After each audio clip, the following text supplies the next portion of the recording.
আমি এখন তোমাদেরকে ছোট বেবির একটি ফ্রক কাটিং করে দেখাবো। আসসালামু আলাইকুম সবাইকে। দেখো আমি 3.5 ইঞ্চিতে শোল্ডারের মাপটা নিয়ে নিচ্ছি। এভাবে প্রথমে আমি কাপড়টিকে একটি ভাঁজ করে নিয়েছি। আমি শুধু সামনের পার্টটি কাটিং করে দেখাবো।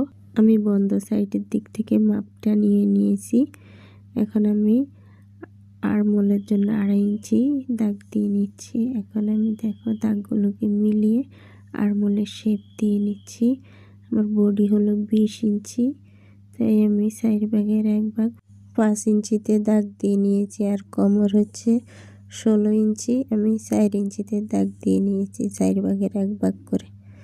তারপর আমি দাগগুলোকে মিলিয়ে নিলাম। এখন আমি দাগ অনুযায়ী কাটিংটা করে নিচ্ছি। আমার ভিডিওটা যদি ভালো লেগে থাকে সাবস্ক্রাইব করে দিবা, আর পাশে থাকা বেল আইকনটি প্রেস করে দিবা, যেন আমি যে কোনো নতুন ভিডিও আপলোড করলে সবার আগে তোমরা দেখতে পাও। আমার ভিডিওগুলো তোমাদের কাছে কেমন লাগে কমেন্টের মাধ্যমে জানাতে পারো। আমার উপরের বডির পার্টটা কাটিং হয়ে গেছে। আমি এখন গলাটা কাটিং করে নিব। গোল গলা কাটিং করে নিলাম। এখন আমি জামার নিচের পার্টটা কাটিং করব।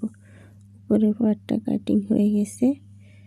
দেখো আমি কিভাবে কাটিং করছি, যে আমি জামাটাকে খুলে দেখাচ্ছি তোমাদেরকে কেমন হয়েছে কাটিংটা। দেখো এখন আমি নিচের পার্টের জন্য কাপড় নিয়ে নিয়েছি 11 ইঞ্চি, 4 পাশ থেকে 11 ইঞ্চি নিয়েছি। দেখো আমি তোমাদেরকে মেপে মেপে দেখাচ্ছি। এখন আমি কাপড়টাকে কোনাকুনিভাবে ভাঁজ দিয়ে নিব।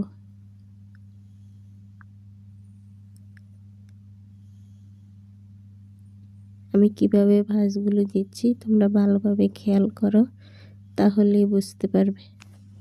এখন আমি নিচের সাইডে দাগ দিয়ে নিব, দাগ অনুযায়ী কাটিংটা করে নেব।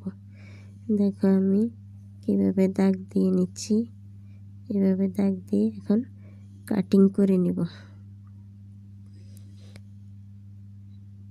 তারপর আমি কোমরের মাপ অনুযায়ী কোমরের সাইডটাও কাটিং করে নেব। আমার কোমর ছিল 16 ইঞ্চি, আমি ওই হিসেবে কাটিং করে নিয়েছি। দেখো আমার নিচের সাইডটার ঘের ডিজাইনটা সুন্দর আসেনি, সেজন্য আমাদেরকে কি করতে হবে, বাঁশটা অন্যভাবে দিতে হবে। দেখো আমি কিভাবে দিচ্ছি, তোমরা এইভাবে ভাঁজ